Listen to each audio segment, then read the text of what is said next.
कैसे हैं सब लोग। अस्सलाम वालेकुम, आदाब, सत श्री अकाल। बहुत सारी जगहों से फ़ोन आ रहे हैं, बहुत सारे लोग परेशान हैं और बहुत सारे देश के अंदर एक आखिरी फैसला भी देखना चाहते हैं, क्योंकि सच्चाई ये है, जो लोग जंग चाहते हैं वो भी सही हैं और जो अमन चाहते हैं वो भी सही है। इसमें कोई दो राय नहीं है। कौन क्या चाहता है मुझे नहीं पता, लेकिन दोनों चीजें सही है। लेकिन उन दोनों चीजों के अंदर हमारे देश के लोग परेशान हैं, इसमें कोई शक नहीं।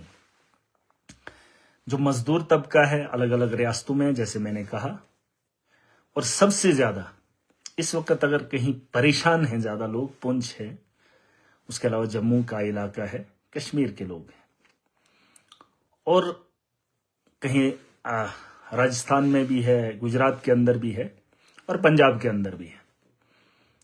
लेकिन ये तभी है, और जो जम्मू कश्मीर के लोग हैं ये कई सालों से ये चीजें देख रहे हैं। अब ये पंजाब का हो गया, राजस्थान का हो गया, गुजरात का हो गया, यहां पर सालों के बाद कहीं एक ऐसा वाकया होता है।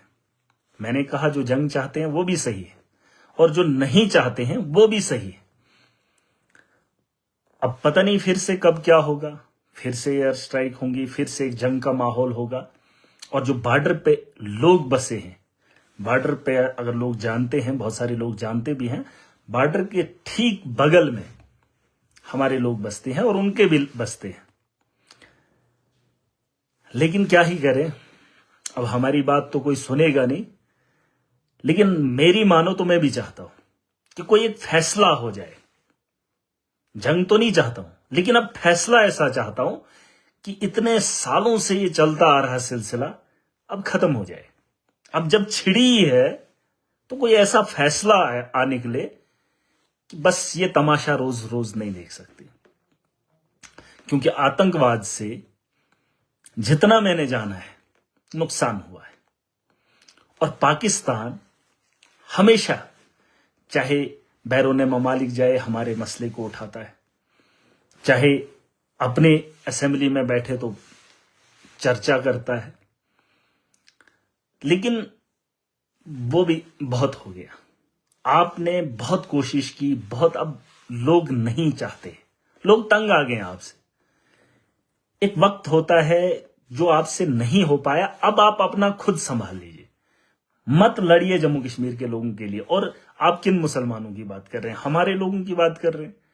अरे यहां पर 40 करोड़ मुसलमान हैं और आप 1 करोड़ या 1.5 करोड़ लोगों की बात कर रहे हैं। आपको हमारे से हमदर्दी नहीं, यहां के जम्मू कश्मीर के मुसलमानों से हमदर्दी नहीं है।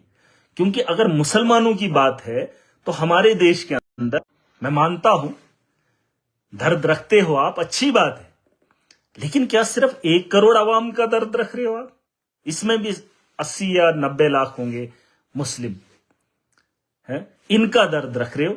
और इस हिंदुस्तान के अंदर 30-40 करोड़ मुसलमान हैं, उनका क्या? आप तो अपना काम कर रहे हो, धर्म के नाम पर आप तो आते हो, मुसलमान होने के नाम पे यहां पर कर रहे हो। कश्मीर की जमीन चाहते हो, कश्मीर के लोगों से हमदर्दी कहां? पुंछ के अंदर तुमने मार दिए। और पिछले कई सालों से जो नौजवानों के साथ हुआ और जो आज हो रहा है तुम्हारी वजह से, उसका जिम्मेदार कौन? कौन है उसका जिम्मेदार? अरे गोली खाना एक बात है, लेकिन उसके नाम पर कई साल जेल में सड़ना, उसके बारे में कौन सोचेगा? मसूद अजहर का नाम सुना था, जब जेल के अंदर था तो उसके लिए हाईजैक हो गया, वो जेल से छुड़ा दिया गया है। अब जो हमारे जम्मू कश्मीर के नौजवान जेलों के अंदर कई सालों से हैं, वो तुम्हारी वजह से। और जो हिंदुस्तान का मुसलमान परेशान है, जो 1947 में भी पाकिस्तान नहीं गया, और उसका क्या? तुम तो उसके लिए भी यहां पर जहन्नुम बना रहे हो, और यहां पर वैसा तर्ज बनाया जा रहा है।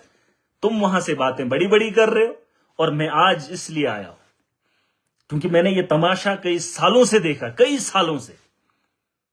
और जब यहां एक गोली चलती है, एक आदमी की हत्या होती है, या एक आदमी को गोली से मारा जाता है, तो हजारों नौजवान जेलों के अंदर होते, हजारों नौजवान। और मुझे कल भी फोन आए कि हमारे नौजवानों को उठा लिया, कोई पता नहीं। अब मैं चाहता हूं क्योंकि मैं जम्मू कश्मीर का नागरिक हूं। अब मैं आखिरी बार हल चाहता हूं इसका। अगर बातचीत हो तो मुकम्मल हो, और अगर जंग छिड़ी है तो खत्म आखिरी बार हो। क्योंकि अगर अब जब ये माहौल बना ही है तो मुझे फैसला चाहिए। हम इस दलदल में ऐसे नहीं रह सकते हैं जहां हम थोड़ा सा कुछ करना चाहते हैं, इतने में सब तामझाम दिया जाता है। उनको तो रास आता ही नहीं है और यहां पर कोई मानने को तैयार नहीं रहता है। आखिरी बार मौका है। आज इसका फैसला हतमी होना चाहिए, क्योंकि लोग तंग आ चुके हैं आतंकवाद से, बहुत तंग आ चुके हैं। अब लोग जीना चाहते हैं। लोगों को जीने के वसाइल जहां ढूंढने के लिए मुश्किलें आ रही हैं, वहां आप लोग खड़े हो रहे और तुम बात कर रहे हो कश्मीर के मुसलमान, जम्मू कश्मीर के मुसलमानों की। अरे इस हिंदुस्तान के अंदर तुमसे ज्यादा तादाद में मुसलमान है, उसके बारे में क्यों नहीं बात करते? और मैंने एक जमाने में कहा था, बर्मा में मुसलमानों का कत्लेआम हुआ, मशरिक का हो या मगरिब का हो, तुम्हें दर्द नहीं हुआ? फलस्तीन के अंदर मुसलमान मारा जा रहा है, निहत्तों पे गोलियां चलाई जा रही है, बमबारी हो रही है, वहां के लिए पाकिस्तान मुंह नहीं खोला। लेकिन सिर्फ कश्मीरी मुसलमान के लिए, जम्मू कश्मीर के मुसलमान के लिए इतनी हमदर्दी क्यों? मैं पूछने का हक रखता हूं और सूझबूझ कर यह बात बोल रहा हूं। अगर पाकिस्तान ऐसा है तो फलस्तीन के अंदर इतनी बमबारी हो रही है तो पाकिस्तान जवाब क्यों नहीं दे रहा? उसने तो कभी बोला भी नहीं असेंबली के अंदर कि हम उनके साथ खड़े।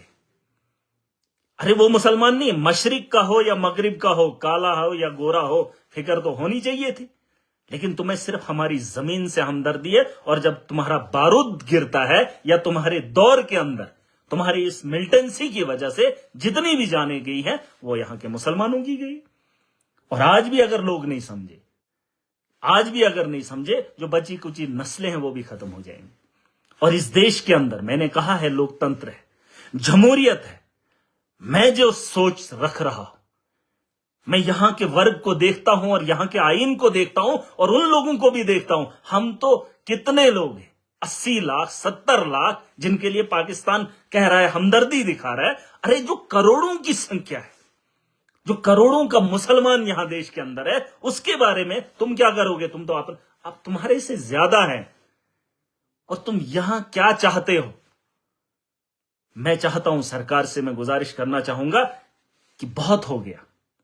अब फैसला अगर आपने बातचीत से करना है तो आखिरी फैसला होना चाहिए। आज के बाद मुझे ऐसा माहौल नहीं चाहिए। आज के बाद फिर से आतंकवाद ना पनपे, फिर से कहीं पे हमला ना हो, और फिर से ऐसा माहौल ना बने कि फिर से शिकार ऐसा माहौल बने, फिर से अफरा तफरी हो, फिर से लोगों को हैरासमेंट हो। इस वक्त तो मुसलमान परेशान है। जो लोग खुश होते हैं ना कि जंग हो, अरे मुसलमान परेशान है, चाहे वो जम्मू में है या किसी भी रियासत के अंदर है या कश्मीर के अंदर है। वो जानता है इस बात को कि अगर पाकिस्तान हमला करेगा तो नुकसान किसी का भी हो सकता है। इसमें धर्म की बात नहीं, मैं इसलिए नहीं कह रहा हूं। मैं ये कहना चाहता हूं कि जो उनका नजरिया है वो गलत है, वो बिल्कुल गलत है। अगर मुसलमानों के लिए आपको हमदर्दी है तो फिर 40 करोड़ आवाम की बात होनी चाहिए थी। और फिलहाल तो तुम्हारे को तो माना ही नहीं उन लोगों ने। जब यहां का बंटवारा हुआ था तो लोग गए ही नहीं पाकिस्तान, और जो पाकिस्तान बना था तो बांग्लादेश भी आपसे अलग हो गया। और आप हमें बता रहे हो आप हमारे साथ आ जाओ। नहीं, तुम्हें हमारी जमीन से मोहब्बत है, हमारे पानी से मोहब्बत है। और जो तुमने खेल खेला है, चाहे मुझे बहुत सारे लोग नाराज हो जाएंगे, क्योंकि मैं जानता हूं ऐसा नहीं है कि ऐसी आइडियोलॉजी के लोग नहीं है, लेकिन वो गलती कर रहे हैं। और बार बार गलती की सजा जो भुगतनी पड़ रही है, वो एक आम आदमी को पूछ लो, जहां बड़े बड़े नेता सबके साथ मिले हुए, और अगर कोई पिस रहा है उस वजह से, तो वो एक गरीब आदमी है, वो एक आम आदमी है। अभी मैं कह रहा हूं कि अगर जंग कुछ बहुत सारे लोग चाहते, मुझे ऐतराज नहीं है, लेकिन जंग से पहले हमें अपने लोगों को हिफाजत में रखना चाहिए, उनकी सुरक्षा के बारे में सोचना चाहिए, और पाकिस्तान को तगड़ा जवाब। और ये मैं ऐसे नहीं कह रहा हूं, और मैं सोच समझ के बोलता हूं। ऐसा नहीं कि किसी को लगेगा कि पता नहीं क्यों बोल रहा है, क्योंकि मैं जानता हूं उनके इरादे क्या है, और उनके इरादे हमारे लोगों के लिए अच्छे नहीं है। उनके हाथ में हमारा मुस्तकबिल बेहतर नहीं है, क्योंकि ये वो मुल्क है जिसको दुनिया देख रही है उनके हालात क्या है। और मैंने तो कहा है, मुझे पाकिस्तान से लेना देना ही नहीं। हम एक ऐसे मुल्क के अंदर रह रहे हैं जहां पे हर चीज है, कमी है, लेकिन वो नफरत का बाजार गर्म करने वाले भी आप लोग। हमारे देश के अंदर ऐसा नहीं था, लेकिन तुम्हारी सोच ने यहां पर जो बर्बादी की है, अब उसका मैं खात्मा चाहता हूं। और मैं आखिरी बार कह रहा हूं, अगर पाकिस्तान के साथ हमदर्दी कुछ लोग रखते हैं तो मैं पूछना चाहता हूं कि फलस्तीन के अंदर जो निहत्तों का कत्ल हो रहा है, वहां के लिए पाकिस्तान क्यों नहीं बात कर रहा है? और अगर बर्मा के अंदर कुछ साल पहले कत्लो गारत हुई थी तो वो काले थे, इसलिए उनके साथ खड़े नहीं हुए। अरे गोरे तो फलस्तीन के भी हैं, कश्मीरियों के जैसे वो भी तो दिखते हैं, लेकिन उनके लिए भी खड़े नहीं हुए। अगर कश्मीर के लिए हमदर्दी दिखा रहे हो, कश्मीरियों के लिए जंग लड़ रहे हो, तो हमें तुम्हारी ये जंग कबूल नहीं है, हम तुम्हारे साथ खड़े नहीं हो सकते। और ये मुझे लगता है हर वो मुसलमान कहेगा। और जो तुम्हारी ये करतूतें हैं, हमसाये तुम जरूर हो, लेकिन इस भरम में कभी मत रहना, तुम्हें जवाब ताकत से दिया जाएगा। ये मेरा घर है, मैं अपनी जमीन का तहफ्फुज खुद करूंगा। और मुझे ये इस्लाम ने इजाजत दी है। और यहां छोटी सी मिसाल दूंगा, बहुत सारे लोग गंदे गंदे कमेंट करते हैं, अरे अपने भाई को जमीन का चप्पा नहीं देता है इंसान, और मैं पाकिस्तान को दूं, एक चप्पा भी नहीं देंगे। पुंछ के अंदर जो हालात हैं, मैं चाहता हूं पुंछ के लोगों को जो है वहां से निकाला जाए। अगर जंग होनी है तो अपने लोगों को बचाने के लिए सरकार को पॉलिसी बनानी पड़ेगी। हम नहीं चाहते हैं कि हमारा नुकसान हो, हम उनसे ज्यादा ताकतवर हैं, उनको सबक सिखाना पड़ेगा। और आखिरी बार, फिर से एक बार आतंकवाद के हमलों से मैं नहीं चाहता हूं कि देश परेशान हो जाए, देश के अंदर दंगे और फसादात हों। अरे मुश्किल होता है चलना, मुश्किल होता है खुद को बताना, मुश्किल होता है लोगों को समझाना। तुम कुछ थोड़ी सी बात करोगे तो बस बतंगड़। अब मैं चाहता हूं अगर बात भी हो, मैं चाहता हूं अगर पाकिस्तान और हिंदुस्तान की बात भी हो तो फैसला आखिरी होना चाहिए। अगर जंग हो तो आखिरी बार हो। और ये मेरी गुजारिश रहेगी, जहां पर जो लोग हैं, एक बार फिर कहना चाहूंगा, जो जहां पर है अमन से रहे, भाईचारे से रहे। मैं उम्मीद करता हूं इस देश के लोग बाशऊर बागयूर है और एडमिनिस्ट्रेशन कॉपरेट करेगी, अपने लोगों के अंदर तजाद ना हो। और बहुत सारी जगहों पे जहां से ड्राइवर लोग गाड़ियां भर भर के ला रहे हैं, एक डर का माहौल है, लोग अपने घरों को आना चाहते हैं, लेकिन कहीं पे बहुत सारी जगहों पे जो है पुलिस भी नाके लगा रही है, उनको आने नहीं दे रही है। जैसे कश्मीर के अंदर इस वक्त काजीकुंड में हमारी बच्चियां हैं, वहां से उनको छोड़ा नहीं जा रहा है। मैं चाहता हूं कि जो लोग आ रहे हैं उन्हें आने दीजिए, उन्हें अपने परिवार के पास बैठने दीजिए, क्योंकि डर के माहौल से भी जंग अलग अलग तरीके से लड़ी जा रही है। ऐसा नहीं है कि सिर्फ गोलियों से लड़ी जा रही है। अपने लोगों को बचाने के लिए हर आदमी का अपना एक रोल है, उसे निभाने दीजिए। और हर आदमी इस देश को, इस मुल्क को बचाने की ख्वाहिश करना चाहिए और होना भी चाहिए। अगर कुछ लोग हैं वो भी सोच समझकर मेरी बातों को सुने, और अगर समझ नहीं आती है तो फिर मुझे समझाना कि आप चाहते क्या हो। और ऐसी बात नहीं है, मैं चाहता हूं कि अमन और शांति के साथ और यूनिटी के साथ हम इस जंग को लड़ें और जीतें और इसे हमेशा हमेशा के लिए खत्म कर दें, ताकि आने वाले कल में इन चीजों के, इन हालात से हमें आगे ना लड़ना पड़े।